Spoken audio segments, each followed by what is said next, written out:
Mga kababayan, nauunawaan ko ang galit at pagkadismaya ninyo.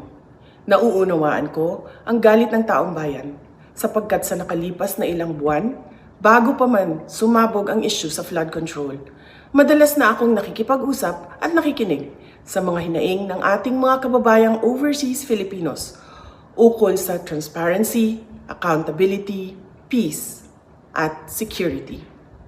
Nauunawaan ko ang galit ng taong bayan dahil nasaksihan ko mismo kung paano minanipula ng House of Representatives ang budget ng Department of Education.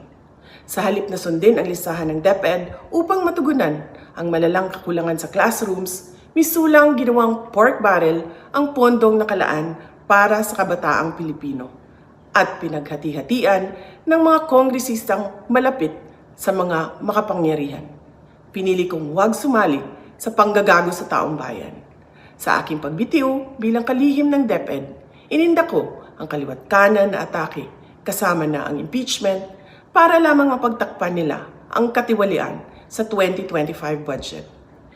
The President now faces a profound crisis of confidence, especially in the way these corruption investigations are being handled, which appear to lack both direction and resolve.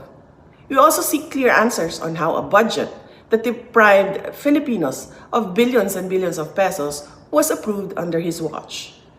Kaisa ako ng milyong-milyong Pilipinong nadismaya at nandidiri sa pamahalaang lulong sa insekuridad at walang kabusugang kasakiman. Ang karapatan nating magsalita at magpahayag ang sandigan ng demokrasya. Dapat itong pakinggan ng pamahalaan, hindi para isantabi at baliwalain lamang.